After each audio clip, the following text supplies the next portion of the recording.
Legend of Xianwu bab 26-30. Kakek, kamu sudah bangun. Setelah menutup tinjunya, Ye Chen berbalik, hanya untuk melihat tatapan Zhang Fengnian dengan kaget. Kamu. Zhang Fengnian membuka mulutnya dan tidak bisa berbicara. Dia dulunya adalah penatua Heng Yuzong, dia tahu cambuk api begitu kuat, bahkan jika dia mendapat pengobatan elisir, itu akan memakan waktu setidaknya setengah bulan. Kemarin, Ye Chen yang berlumuran darah, dan itu hanya satu malam kemudian, luka Ye Chen tidak hanya menghilang, tetapi juga hidup dan hidup. Pada saat ini, siapapun yang membacanya akan terkejut. Melihat Zhang Fengnian sangat terkejut, Ye Chen sedikit tersenyum, kakek, selamatkan aku lagi. Cederamu. Tidak apa-apa, semua mengatakan aku kasar dan tebal. Tidak apa-apa, tidak apa-apa. Zhang Fengnian jelas sangat bersemangat. Dia juga menganggap Ye Chen sebagai orang yang dicintai. Pada saat ini, ketika dia melihat bahwa Ye Chen baik-baik saja, batu di hatinya juga diletakkan. Kemarilah, singkirkan ini. Setelah kegembiraan, aku melihat telapak tangan tua Zhang Fengnian telah direntangkan ke dalam pelukannya, dan kemudian dengan gemetar merasakan karung kelapa besar dan memasukkannya ke dalam Ye Chen. Ye Chen tidak bisa dijelaskan, tapi dia masih mengambil tas itu. Ketika dia membuka tas itu, dia menemukan bahwa hanya ada satu rune ajaib di dalam tas, dan ada rune padat di atasnya, dan dua karakter yang cerah, Tianling. Tianling mantra. Ye Chen tiba-tiba menatap Zhang Fengnian. Zhang Fengnian mengangguk sambil tersenyum. Dia tahu bahwa Ye Chen telah memprovokasi terlalu banyak orang dalam beberapa hari terakhir. Dia menyampaikan mantra surgawi dan berharap mantra ini akan membantunya keluar dari krisis pada saat kritis. Senior, hadiah ini terlalu berharga, dan junior tidak bisa menerimanya. Ye Chen jelas tahu nilai mantra surgawi dan harus meneruskannya kembali, tetapi didorong kembali oleh Zhang Fengnian. Tianling mantra perlu diberi energi. Saya ingin itu tidak berguna. Zhang Fengnian menghela nafas. Ye Chen diam-diam, arus hangat tidak bisa membantu mengalir melalui hatinya. Mantra surgawi adalah salah satu dari tiga pesona utama Heng Yuzong. Untuk periode waktu tertentu, kemampuan biksu untuk memenjarakan kekuatannya sangat berharga. Zhang Fengnian menahannya begitu lama, tetapi dia tidak menyerah setelah banyak penghinaan. Dia. Terima kasih untuk hadiahmu. Anak muda, lakukan yang terbaik. Zhang Fengnian menepuk pundak Ye Chen dan berjalan pergi sambil tersenyum. Setelah Zhang Fengnian pergi, Ye Chen mengeluarkan kutukan Tianling. Mantra surgawi adalah rune kuning adalah kertas. Ini adalah rune sekunder. Yang utama adalah rune yang digambarkan pada rune kuning. Sangat rumit dan tidak normal, menunjukkan kekuatan yang aneh. Adalah hal yang baik untuk menyegel roh sejati orang untuk waktu yang singkat. Ye Chen memasukkan kutukan Tianling ke dalam tas lagi. Setelah sarapan singkat, Ye Chen berganti menjadi kemeja besi dan membawa beban alam yang besar dan berat di tubuhnya. Anak muda, kamu. Zhang Fengnian berhenti berbicara, tahu bahwa Ye Chen pergi ke atas bukit untuk menemukan seseorang untuk menyelesaikan akun, dan matanya yang dulu penuh dengan kekhawatiran. Saudaraku, jangan-jangan naik. Bahkan Hua melihatnya, menundukkan kepalanya, memutar pakaiannya dengan dua tangan kecil, mengetahui bahwa Ye Chen akan maju kali ini, dan dia mungkin akan terluka parah atau bahkan tidak bisa kembali. Datang. Yakinlah, aku baik-baik saja. Ye Chen tersenyum arogan. Keluar dari taman roh kecil, Ye Chen mengenakan jubah hitam dan menutupi seluruh tubuhnya di bawah jubah hitam, membuat orang tidak terlihat. Mendaki gunung Hengyue Zonpling dalam satu napas, Ye Chen langsung menuju ke Houshan. Menemukan tempat rahasia, Ye Chen mendorong Tianyi Epe ke dalam tas penyimpanan, dan kemudian mengambil lumpur dari tanah, dan menerapkannya ke wajahnya. Dia bahkan mengacak-acak rambutnya dan bahkan merobek bajunya. Compang-camping. Pada saat ini, ketika dia melihat ini, dia akan berpikir bahwa dia adalah seorang pengemis, dan sulit untuk mengenali bahwa ini adalah Ye Chen. Setelah melakukan ini, Ye Chen bersembunyi di antara rumput yang subur, menghembuskan napas, karena hutan disembunyikan, dan karena napasnya yang kental, banyak murid yang datang ke gunung untuk mengambil rumput roh tidak ditemukan di sini menghindar sendirian. Kamu bermain Yin, aku akan bermain denganmu. Di antara rumput, Ye Chen mencibir. Berbicara, Ye Chen tidak lupa untuk mengambil tongkat hitam dari tas penyimpanan. Nah, tujuan dari semua yang dia lakukan di sini sangat jelas, ini adalah sikap menjaga kelinci dan menunggu kelinci untuk tinggal di sini, menunggu murid-murid di Yang Feng muncul, dan kemudian membunuh getahnya. Segera, gol pertamanya muncul. Itu adalah murid Yang Feng dengan jubah putih. Pria itu sekitar 5 kuat, tapi dia agresif. Kamu dan kamu, pergi ke tempat lain. Sepotong rumput roh ini milik Yang Dipeak. Begitu pria ini datang, dia memarahi para murid yang lemah. Lihat, kematian. Keluar dari sini. Murid-murid Heng Yuzong tidak semua murid dari 3 puncak utama, dan ada beberapa murid yang telah dibuang sebagai lemah. Kebanyakan orang berani marah karena Diang Feng. Segera, para murid di daerah ini diusir, dan para murid yang berkulit putih di Diang Feng mengambil tempat begitu saja. Pada saat itu, Ye Chen bergegas keluar dan membunuh 3 atau 2 langkah di belakang murid itu dengan pakaian putih. Murid itu mengerutkan kening ketika dia merasakan angin dingin dari generasi muda. Siapa? Tubuh itu bisa membuatnya tiba-tiba berbalik, tetapi sebelum dia berbalik sepenuhnya, batang besi hitam telah jatuh ke langit dan memukulnya dengan kuat di bagian belakang kepalanya. Di tempat itu, murid berkulit putih itu hancur dan dihancurkan ke masa lalu, dan seluruh karakter besar itu terbaring di tanah, dia tidak melihat siapa yang menyerang dirinya sendiri. Yang pertama, Ye Chen melambaikan tangannya dan mengambil tas penyimpanan murid putih, dan kemudian menggerakkan tangannya ke atas dan ke bawah. Semua barang berharga pada murid dalam warna putih secara sadar diambil olehnya. Setelah penggeledahan selesai, Ye Chen menendang murid putih ke gulma subur, dan kemudian pergi dari sini dan mulai mencari target berikutnya. Segera setelah itu, teriakan pembunuhan babi datang dari sudut Housan Heng Yuezong. Murid di Yang Feng yang lain jatuh ke tanah. Ketika seseorang mendengar suara itu, ujung mulutnya tidak bisa tidak bergerak, karena hanya sepasang celana yang tertinggal ketika murid di Yang Feng tertutup. Siapa ini? Sungguh mengerikan. Tidak ada rambut yang dirampok. Itu renyah. Pantas, dan biarkan di Yang Feng menggertak orang. Tidak lama kemudian, teriakan dalam datang dari belakang Housan, menyebabkan lebih banyak murid untuk menonton. Pada hari ini, Housan Heng Yuezong sangat resah, dan teriakan terus datang dan pergi ketika para murid yang mengumpulkan rumput roh tiba, pemandangan serupa akan muncul di depan mereka, dan barang-barang berharga dari orang-orang yang terpana digeledah. Selain itu, mereka yang tersingkir adalah semua murid di Yang Feng. Ketika malam tiba, para murid yang mengumpulkan rumput roh keluar dari Housan, yang ada di mulut adalah semua hal aneh yang terjadi di Housan hari ini. Ini semua murid di Yang Feng, ada apa? Bukankah itu dua puncak lainnya? Lalu siapa yang tahu? Tapi itu pasti bukan Ye Chen. Dia dipukuli kemarin. Bisakah kamu berdiri dan membicarakannya? Pada malam hari, selusin murid Yang Feng dibawa ke Yang Feng. Siapa yang melakukannya? Ge Hong lihatnya, wajahnya tiba-tiba suram, ini merah. Di mana dia memukul wajah Yang Feng telanjang? Tidak, aku tidak tahu. Ketika kami pergi, semua saudara sudah diserang. Ada tamparan di bawah, dan atmosfer tidak berani mengucapkan sepatah kata pun. Tuan, berani menyerang murid Yang Feng saya seperti ini dengan berani, mungkin hanya ada itu Ye Chen. Beberapa murid Wei Wenwuyono berkata dengan keras. Apakah kepalaku ditendang oleh keledai? Melihat murid yang berbicara, Ge Hong tidak bisa menahan teriakannya, dia telah ditabrak oleh lebih dari 100 cambuk api. Beruntung dia tidak mati. Apakah masih mungkin berdiri? Apa yang guru ajarkan adalah bahwa saya tidak melihat Ye Chen hari ini. Lalu apakah itu Tian Yang Feng dan Yang Feng? Mendengar itu, Ge Hong menarik napas dalam-dalam, wajahnya menakutkan dan menakutkan, dengan mata yang tajam bersinar di matanya yang menyeramkan. Periksa aku, tidak peduli siapa itu, aku akan membuatnya membayar harga yang menyakitkan. Dan pada saat ini, Ye Chen, yang merupakan dalang dari insiden Housan, telah menyelinap kembali ke Little Spirit Garden pada saat ini, dan melepas jubah hitamnya dengan sangat mudah. Dia teliti dalam tindakannya dan bisa dikatakan tanpa cacat.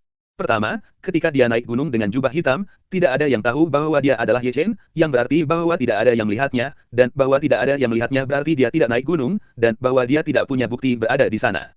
Kedua, ketika Housan mengetuk getah, dia juga bersiap dengan dua tangan, mengecat wajahnya dengan lumpur, dan mengganti riasannya kalau dia ditemukan, sulit untuk mengenalinya. Poin ketiga dan yang paling penting adalah bahwa dia dihantam lebih dari 100 cambuk api kemarin.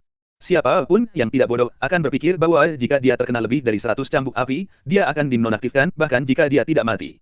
Semua yang dilakukan sebelum dan sesudahnya ada dalam perhitungan Ye Chen. Ternyata pendekatannya masih sangat efektif, setidaknya sampai saat itu, tidak ada yang meragukannya. Keren. Tidak bisa menahan tawa, Ye Chen meletakkan selusin tas penyimpanan di tempat tidur, ini adalah hasil curian hari ini. Saya harus mengatakan bahwa murid-murid di Yang Feng memang kaya, ada semua jenis batu spiritual, cairan spiritual, rumput spiritual, dan misteri dalam tas penyimpanan. Ada juga tas penyimpanan dengan sebanyak 2000 batu spiritual. Cukup untuk membantuku menerobos ke yang keempat. Setelah tersenyum ceria, Ye Chen menelan hampir 60 botol cairan roh batu giok. Begitu banyak roh giok mengalir ke dalam tubuh, seperti wang-wangkuan, mengalir melalui meridian seukurannya, dan api asli dan hai juga memancar pada saat ini, membantu Ye Chen untuk memperbaiki roh giok kekuatan agung tersirat. Saat cairan Yuling yang halus mengalir ke danhai, napas Ye Chen dengan cepat meningkat. Pada saat ini, pori-porinya terbuka lebar, dan paus itu menelan aura langit dan bumi. Pendatang itu tidak menolak, ia memiliki api sombong yang sombong baginya untuk menyaring cairan giok dan aura eksternal, dan dengan kuat mendorong penanamannya ke bidang lapisan penghalang ketiga dan keempat. Saya tidak tahu kapan Ye Chen mendengar suara seperti itu. Lanjut. Si Wei Ye Chen menerobos ke titik keempat Ningqi pada saat ini. Dia tidak lagi menyerap kekuatan spiritual yang terkandung dalam batu roh, karena dunia baru saja menerobos, butuh waktu untuk berkonsolidasi, dan bukan hal yang baik untuk maju terlalu cepat. Pada saat ini, di luar agak gelap. Ye Chen berguling dan melompat dari tempat tidur, ditutupi jubah hitam lagi, dan menyelinap keluar dari Xiao Ling Yuan. Namun, kali ini dia bukan Ling San dari Sang Heng Yuezong, tetapi berjalan menuruni gunung, dan berlari selama seperempat jam penuh sebelum berhenti. Ini adalah sebuah lembah, tidak terlalu panjang, hanya beberapa ratus kaki, tetapi itu adalah satu-satunya jalan menuju hutan monster. Nah, tujuan Ye Chen di sini sudah jelas. Dia tidak pergi ke Heng Yuezong Housan hari ini untuk mengetuk getah, tetapi alih-alih memindahkan medan perang, menunggu di lembah ini untuk menunggu hutan monster untuk membunuh monster itu murid Yang Feng. Dalam seni perang, ada ukuran untuk menggambarkan pendekatannya saat ini, yaitu menyerang barat. Setelah insiden Heng Yuezong Housan kemarin, dia memutuskan bahwa Ge Honghui diam-diam mengirim seorang tukang reparasi menjadi murid yang lemah dan bersembunyi di Housan untuk menangkap penyerang yang menyerang murid-muridnya. Ye Chen sangat bijaksana, karena dia tahu bahwa Housan memiliki penyergapan, tentu saja dia tidak akan tertipu untuk melemparkan dirinya ke jaring. Jadi dia memilih untuk menggeser medan perang. Pada hari kerja, Heng Yuzong berlari ke hutan monster untuk membunuh banyak murid di antara mereka. Ada banyak murid Yang Feng yang menyergap di lembah ini, yang jelas merupakan pilihan yang baik. Ini dia. Ye Chen memilih tempat rahasia, tetapi alih-alih meletakkan lumpur di wajahnya, dia memakai topeng kepala hantu. Tak lama, itu cerah. Dan Ye Chen duduk, mengamati pergerakan di lembah dengan cermat. Segera, ada seorang murid Heng Yue, tetapi dia bukan murid dari Zheng Yang Feng. Ye Chen tidak mengambil gambar dan melepaskannya. Waktu berlalu dengan lambat, dan gelombang murid di lembah berlalu, baik dalam kelompok 3 atau dalam kelompok 5, semuanya berlari ke hutan monster untuk membunuh monster itu. Setelah semua, Ye Chen menunggu gol. Melihat keluar, itu adalah trio, semua murid di Yang Feng. Su Ming.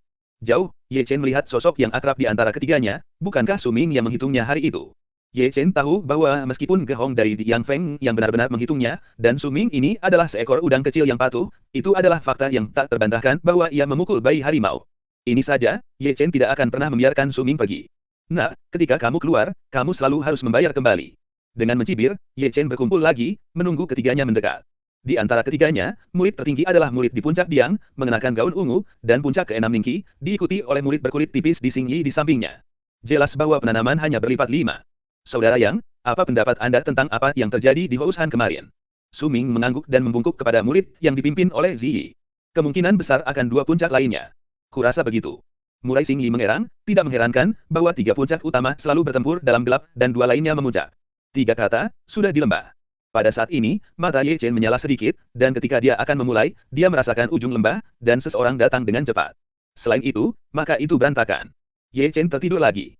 Segera, para murid di gelombang kedua Yang Feng memasuki lembah, tetapi mereka adalah kelompok beranggotakan 5 orang, yang terkuat hanya Qi, dan yang terlemah adalah Qi. Dengan mata yang tajam, Su Ming melihat generasi selanjutnya, tetapi saudaranya sendiri. Saudara-saudari juga pergi ke hutan monster. Kedelapan orang itu bersama-sama, berbicara satu sama lain beberapa kata-kata tidak bergizi. Bunuh laba-laba darah. Laba-laba darah. Itu monster yang mengerikan. Ayo pergi bersama. Dengan mengatakan itu, 8 orang akan berbaris menuju Taniguchi bersama. Namun, tepat pada saat ini, benda gelap datang dari satu sisi, dan pandangan yang lebih dekat adalah bola besi seukuran telur. Hati-hati. Murid Diziyi membuat suara keras, dengan sangat elegan menawarkan pedang roll di lengan bajunya, satu pedang membelah pisau berbentuk setengah bulan, dan tanpa ampun membagi bola besi hitam. Bang!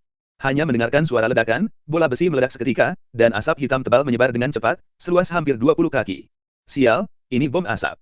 Dalam kabut gelap, terdengar teriakan. Ya, itu adalah bom asap yang dilontarkan Ye Chen, yang diperoleh dari lelaki tua bungkuk itu. Awalnya, dia tidak berniat menggunakan bom asap, tetapi ada 8 orang di pihak lain, dan Tuhan tahu apa yang akan terjadi, jadi setelah memikirkannya, dia memutuskan untuk menggunakan bom asap untuk mengganggu penglihatan mereka. Siapa itu? Keluar. Kabut hitam itu menghampiri para murid-murid di Yang Feng. Bang! Ketika kata-kata itu jatuh, mereka mendengar suara batang besi memukul bagian belakang kepala. Dengan teriakan yang membunuh seekor babi, seorang murid jatuh ke tanah di tempat. Ketika murid Ziyi melihat ini, dia langsung menembak, menghadap ke arah teriakan itu sebuah telapak tangan. Tiba-tiba, teriakan keluar, dan para murid kengerian Ziyi gagal memukul Ye Chen, sebaliknya menjungkir balikan seorang murid di Yang Feng. Pada saat ini, Ye Chen bangkit di belakang murid di Ziyi, dan memukulnya dengan kuat di belakang kepalanya dengan tongkat. Mengapa tidak mengatakan bahwa murid dengan pakaian ungu adalah 6 puncak Ningqi?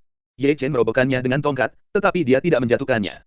Melihat ini, Ye Chen secara sadar menambahkan tongkat. Pada saat ini, murid Ziyi, yang bergoyang di tempat, meletakkan karakter besar di tanah.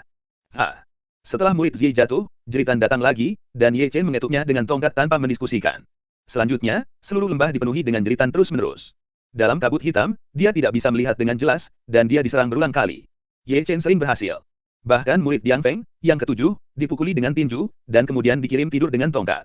Dia menerobos ke titik keempat Ningqi, bahkan jika dia head-to-head, dia cukup percaya diri untuk memilih 8 dari mereka, tetapi untuk masalah yang tidak perlu, Ye Chen memutuskan untuk bermain Yin. Dengan teriakan terakhir, 8 murid di Yang Feng semua jatuh ke tanah. Kabut hitam yang disebabkan oleh bom asap masih tebal, dan Ye Chen keluar dengan 8 tas penyimpanan, dan juga memiliki rantai besi di tangannya, satu ujung rantai, dan 8 orang kuat diikat. Melemparkan mereka ke hutan gunung di belakang lembah, Ye Chen tidak lupa untuk menyiapkan aroma mengantuk kepada mereka sebelum mereka pergi, kalau mereka bangun dan mengganggunya. Setelah melakukan ini, Ye Chen berlari ke lembah lagi, bersiap untuk menyergap para murid di Yang Feng. Dari pagi hingga pagi, para murid Heng Yue di lembah tidak terganggu. Selama periode ini, Ye Chen juga membuat beberapa tembakan, tetapi mereka semua adalah udang kecil yang tidak relevan. Mereka tiba-tiba bergegas keluar dan pergi dengan tongkat untuk menyelamatkan bom asap sekalipun. Sepanjang hari, ia memukul selusin murid Yang Feng sebelum dan sesudah, dan panennya tidak kecil, cukup baginya untuk menjadi anggun selama beberapa hari. Sudah mulai gelap, saya tidak tahu kapan akan mulai redup. Ye Chen menatap sinar terakhir matahari terbenam dan memutuskan untuk kembali. Namun, begitu dia bangun, dia melihat gelombang kekuatan datang dari salah satu ujung Taniguchi, dua sosok samar datang dari arah hutan monster, dan mereka bergegas melalui lembah dari jauh ke dekat. Manusia Yuanjing, 2. Ye Chen mundur lagi dengan tenang, dan diam-diam menangkap dua ikan besar. Tidak sampai Ye Chen mendekati, mereka melihat wajah keduanya. Pendatang itu tinggi dan rendah, tinggi bernama Wang Heng, yang memiliki punggung dan pinggang harimau, dengan amarahnya, dan otot-ototnya sangat eksplosif. Pada pandangan pertama, dia adalah seorang biarawan yang kuat. Namanya adalah Song Yu. Sosoknya ramping, berkulit putih, dan halus. Aku ingin tahu apakah ini perempuan. Qi Hao sedikit lemah, bisa melakukannya. Melihat Wang Heng dan Song Yu memasuki jangkauan serangan mereka, Ye Chen mengeluarkan dua jarum beracun. Wilayah orang tidak lebih baik dari udara yang terkondensasi, dan mereka dapat dikalahkan tanpa mengungkapkan identitas mereka. Ye Chen percaya bahwa dia tidak dapat melakukannya, jadi dia memutuskan untuk menggunakan beberapa trik. Dia hanya merampas uang dan tidak melukai orang. Dengan mengingat hal ini, Ye Chen melambaikan tangan dan melemparkan bom asap terlebih dahulu. Hati-hati. Kewaspadaan Wang Heng dan Song Yu tidak rendah, dan ketika benda tak dikenal tiba-tiba masuk, mereka mengorbankan pedang roh. Bang! Bom asap meledak dan asap tebal itu menyebar lagi. Siapa itu? Wang Heng, yang bentuknya begitu besar, tiba-tiba menjadi geram. Ha! Suara dengungan sedikit terdengar, dan jarum racun dari rambut sapi yang lemah menembus udara dan menusuk lengan Wang Heng, tetapi dia tidak menyadarinya sama sekali. Di sisi lain, situasi Song Yu adalah sama. Dia dimasukkan ke belakang dengan jarum beracun dan tidak merasakan hal yang sama. Keduanya diam-diam, saling membelakangi, mengorbankan amarah, dan dengan gila-gilaan mengusir asap di depan mereka. Segera, keduanya merasa salah. Saudaraku Wang, apakah kamu merasa sedikit pusing? Song Yu membeku. Ya sedikit. Wang Heng menggelengkan kepalanya dan merasa seluruh tubuhnya sangat lembut, sehingga bahkan Qi pun tenang, dan ia tidak bisa menggunakan energi apapun. Jarum berbisa dari pria bungkuk itu benar-benar sombong. Ye Chen diam-diam melihat penampilan Wang Heng dan Song Yu, dan tidak bisa menahan nafas. Jarum rahasianya masih kurang digunakan. Jarum racun yang sombong digunakan di ini benar-benar sia-sia. Bang! Bang! Dua suara berturut-turut berdering, dan bagian belakang kedua pria itu mengetuk dengan benda keras, dan kemudian mereka tidak sadarkan diri. Jangan salahkan aku, jika kamu ingin menyalahkanmu, salahkan tuanmu. Ye Chen melangkah keluar, menyeret satu orang dengan satu kaki di satu tangan, dan dengan cepat bersembunyi di hutan. Menurut 20 murid pertama Diang Feng, tas penyimpanan Wang Heng dan Song Yu dikumpulkan. Semua barang berharga ditutupi oleh Ye Chen. Setelah melakukan ini, Ye Chen menghilang ke dalam malam, dan dia tidak lupa mendetoksifikasi Wang Heng dan Song Yu sebelum pergi. Segera, hutan gunung yang gelap hancur oleh raungan yang berurutan. Para murid Diang Feng, yang tersingkir oleh Ye Chen, bangun dan melihat bahwa tas penyimpanan, barang-barang berharga, dan bahkan pakaian mereka hilang, dan omelan keras terdengar. Pada malam hari, sekelompok murid Diang Feng terhuyung-huyung ke gunung Heng Yuezongling. Ini bagaimana situasinya? Melihat para murid Diang Feng, sudut mulut Heng Yuzong berkedut beberapa kali. Jangan mengeluh bahwa mereka sangat terkejut, terutama karena sulit bagi ke-20 murid Diang Feng ini untuk tidak terlihat mereka semua bertelanjang dada, dengan hanya sepasang celana bunga yang tersisa di tubuh mereka. Yang paling penting adalah serigala jenis ini bukan hanya satu orang, tetapi lebih dari 20 orang, ini telah menjadi pemandangan terindah di malam hari. Sudah dirampok. Semua orang memiliki pertanyaan yang sama. Ini masalah besar. Semua pakaian sudah diambil, betapa lapar pembunuhnya. Siapa yang melakukannya? Begitu lebih dari 20 orang menginjak puncak bumi, kemarahan histeris terdengar dari Ge Hong. Ye Chen, dalam semua hal ini, sekarang menghitung rampasannya di Little Spirit Garden. Panen hari ini lebih dari 2 kali lipat dari kemarin, yang paling penting adalah kontribusi Wang Heng dan ranah pribadi Song Yu. Banyak. Cahaya lilin berkelap-kelip di kamar. Ye Chen memasukkan batu roh, cairan roh dan alat roh ke dalam tas penyimpanan, tetapi mengambil gulungan kuno di tangannya. Gulungannya agak rusak, dan mungkin bertahun-tahun terlalu lama, sehingga gulungannya agak kuning. Trik sulap. Taktik penyuling, Ye Chen menyentuh dagunya dan terus menonton. Segera, sukacita Ye Chen muncul di wajahnya. Karena volume ini mencatat metode pemurnian senjata, yang merinci bahan-bahan bagus yang dibutuhkan untuk pemurnian senjata, serta cara memperbaiki senjata dan cara melunakkannya.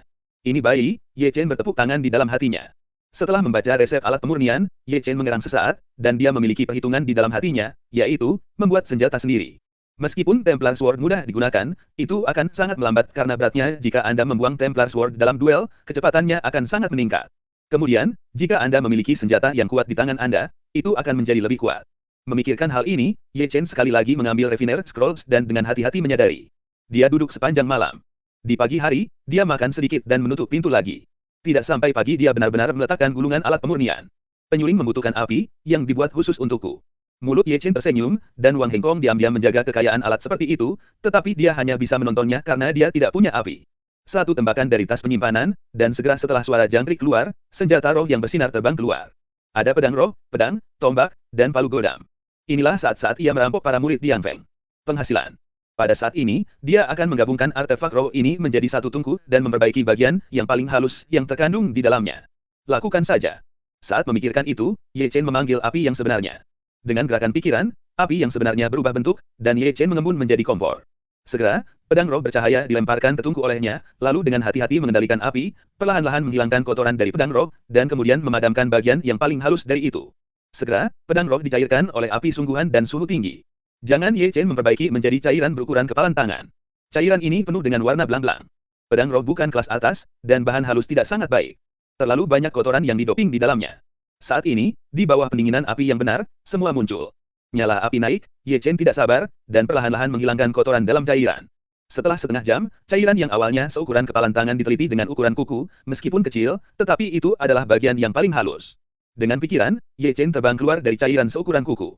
Begitu meninggalkan tungku, cairan paku kembali ke kondisi pikiran yang solid karena penurunan suhu yang tiba-tiba, dan Ye Chen meraihnya di tangannya. Tampak seperti kristal, bercahaya dan sangat keras. Dengan awal yang baik, Ye Chen penuh energi. Api tungku terbakar dengan ganas, dan palu dilemparkan ke dalam dirinya, dan kemudian tindakan tempering pedang diulangi. Waktu berlalu, dan malam tiba dengan cepat.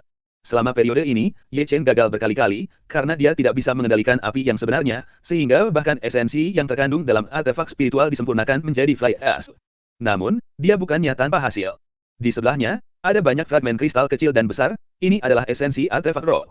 Tidak sampai larut malam bahwa Ye Chen memperbaiki semua esensi Reiki. Langkah pertama, selesai. Semburan napas panjang diludahkan olehnya dengan ekspresi lelah di wajahnya, dan hanya siang dan malam dia memiliki janggut-janggut di sudut-sudut dan mata merah. Menyempurnakan esensi dari banyak artefak spiritual, ia dianggap telah menyelesaikan langkah pertama. Langkah berikutnya adalah menggabungkan artefak spiritual ini bersama-sama, dan kemudian pergi melalui api nyata untuk memperbaikinya. Sebotol Yuling liquid dituangkan ke dalam mulut, Ye Chen menambah konsumsi tubuhnya, dan memulai langkah kedua fusi. Masih kompor api, Ye Chen memasukkan banyak esensi artefak halus ke dalamnya. Segera, di bawah pembakaran api sungguhan, esensi roh yang kuat berubah menjadi cairan lagi, dan kemudian dikendalikan oleh Ye Chen untuk terus menyatu menjadi satu tubuh. Langkah ini tidak sulit. Butuh waktu kurang dari 1 jam dan dia mengubahnya fusi selesai. Pada saat ini, dia memegang sepotong besi berwarna bata di tangannya, yang merupakan bentuk perpaduan dari banyak esensi spiritual. Besi merah sangat luar biasa, tetapi melebur banyak esensi, bercahaya dengan lampu merah, sangat keras dan sangat klasik. Ini jelas merupakan bahan yang sangat baik untuk membuat senjata. Jika dibuat menjadi senjata, secara alami akan menjadi lemah. Setelah menerima besi warna merah, Ye Chen melesat keluar dari pintu kamar dan melompat keluar dari taman spiritual kecil. Karena ribuan palu berikutnya, pasti ada suara. Dia tidak ingin mengganggu istirahat Zhang Fengnian dan Hua.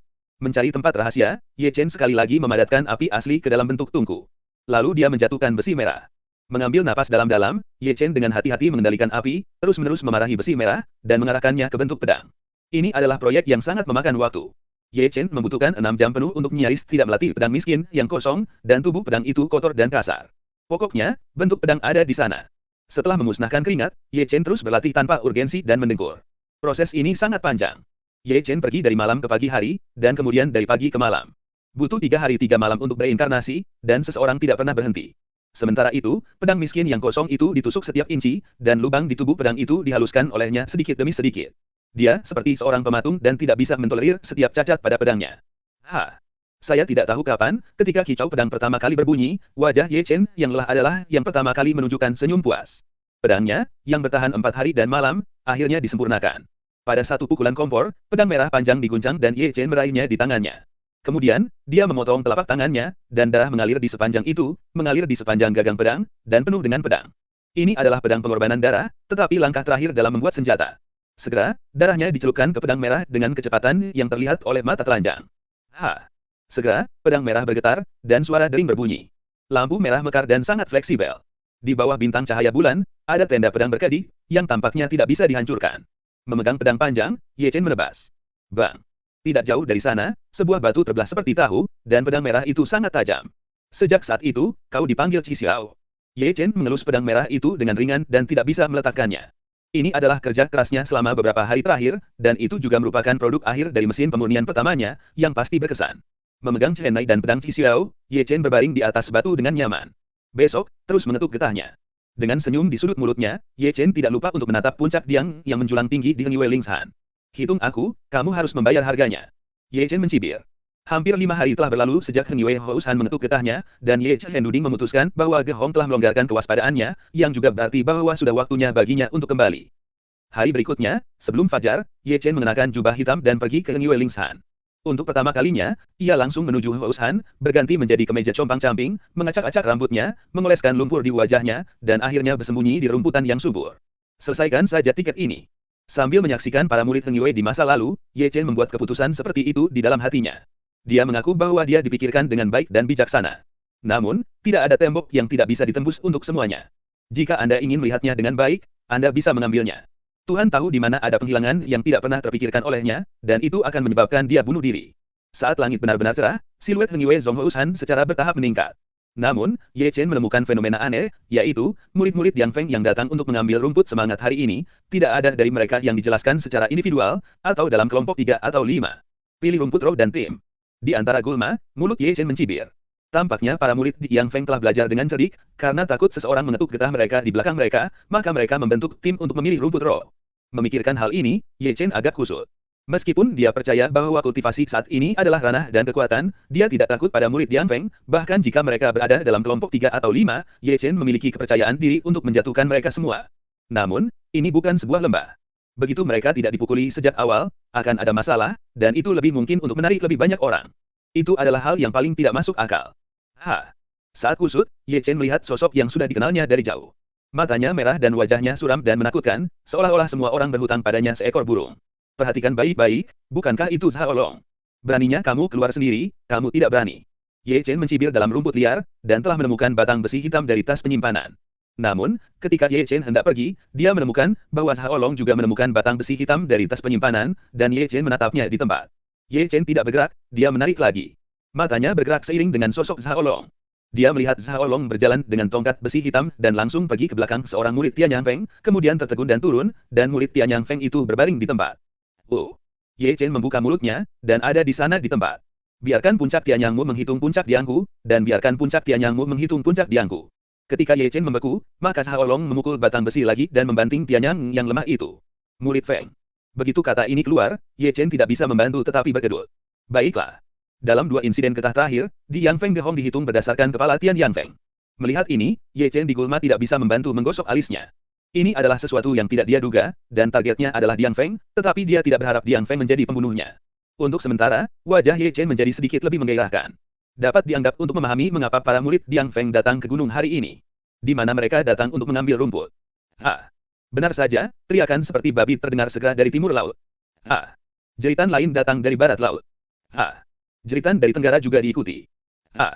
Diikuti oleh arah barat daya, teriakan itu disebut infiltrasi. Segera, suara itu berdering, dan orang-orang dari segala arah berkumpul di arah ini, semua murid Yang Feng, dan semua orang memiliki tongkat besi hitam di tangannya. Aku mengetuk kedua puncak Tianyang. Aku mengetuk Yang Feng 3. Aku mengetuk 1 di Tianyang Feng dan 2 di Renyang Feng. Murid-murid Yang Feng masing-masing melaporkan hasil mereka sendiri, dan ekspresi mereka entah dendam, penyegaran, atau kegembiraan. Mundur. Saat Zhao Long melambaikan tangannya, murid-murid di Yang Feng mengevakuasi Houshan Heng Yuzhong. Setelah kerumunan pergi, Ye Chen melompat keluar dari rumput liar dan menarik telinganya, ini tidak bisa melawan saya. Dengan mengatakan itu, dia juga ditutupi jubah hitam, dan Maliu menarik diri dari Houshan Heng Yuzhong. Tempat ini adalah tempat yang benar dan salah dan tidak bisa lagi tinggal. Dia tahu bahwa selama beberapa hari mendatang, Heng Yue Zhonghoushan tidak akan tenang lagi. Orang-orang di Yang Feng akan berpikir bahwa mereka adalah orang-orang Renyang Feng dan Tianyang Feng. KTT Renyang berpikir itu adalah hantu puncak Tianyang. KTT Tianyang mengira itu adalah hantu Renyang Feng. 3 puncak utama gerbang luar saling menahan satu sama lain, selalu merupakan pertarungan terbuka, dan tentu saja, saling curiga tidak bisa dihindari. Pada saat ini, tidak peduli siapa yang pertama kali mengunyah, sudah pasti sulit untuk mengatakannya pada saat ini. Ye Chen menggosok pelipisnya, menciptakan kejahatan. Dia sudah bisa membayangkan gambar-gambar dalam beberapa hari ke depan para murid dari 3 puncak utama akan pergi ke belakang untuk mengumpulkan elisir, dan mereka pasti akan mendapatkan batang besi hitam. Dari Heng Yue Zhonghoushan, Ye Chen pergi ke pavilion Wan Bao. Baru saja masuk, sedang melihat laut besar di belakang meja dan melirik Ye Chen, dan berkata dengan marah, "Nak, apa maksudmu dengan jubah hitam hari ini?" Ye Chen menyeringai. Dia tidak ingin membiarkan orang tahu bahwa dia telah pulih, jadi dia ditutupi hitam. Dia tidak pernah berpikir bahwa dia tidak bisa lepas dari mata laut yang luas. Dengan membawa lebih dari 100 cambuk api, kamu bisa bangun dari tempat tidur dan berjalan begitu cepat, nak, tulangmu cukup keras. Laut besar meletakkan buku kuno itu, dan memandang Ye Chen ke atas dan ke bawah dengan mata besar. Elder, apakah kamu tahu apa yang terjadi dengan apiku? Sial, seluruh pintu luar, siapa yang tidak tahu? Mendengar itu, Ye Chen tidak bisa menahan batuk, lalu menyerahkan tas penyimpanan, Elder, Magnolia Flower. Setelah menerima tas penyimpanan, dia melirik ke dalam laut besar dan menemukan bahwa ada sebanyak 6.000 batu roh. Rao terkejut olehnya, seorang murid magang memiliki begitu banyak batu roh, tidak masalah. Itu aneh. Di mana kamu ada begitu banyak batu roh? Meskipun laut yang luas tidak memiliki kebiasaan mengajukan pertanyaan, tetap saja tidak ada yang bisa bertanya. Ambil itu. Mengambil. Kamu mengambil sedikit lebih banyak. Semoga beruntung, semoga berhasil. Ye Chen menyentuh ujung hidungnya. Ceritakan padaku hari lain, dan aku akan mengambil beberapa lagi. Dahai Hai melirik Ye Chen, setelah semua, tidak bertanya lagi, tetapi mengambil tas penyimpanan dari tangannya dan menyerahkannya kepada Ye Chen. Setelah menerima tas penyimpanan, Ye Chen menyelinap ke dalam pelukannya, tetapi bukannya pergi segera, dia melihat ke laut besar dan bertanya, Penatua, apakah perpustakaan Heng Yuzong kami terbuka untuk para murid? Pada hari terakhir setiap bulan, hanya hari itu akan terbuka untuk peserta pelatihan. Itu 3 hari kemudian. Ye Chen bergumam pelan dan keluar dari perpustakaan. Setelah Ye Chen pergi, lautan besar membekukan janggutnya, dan mata tuanya penuh makna yang dalam. Bocah ini benar-benar aneh.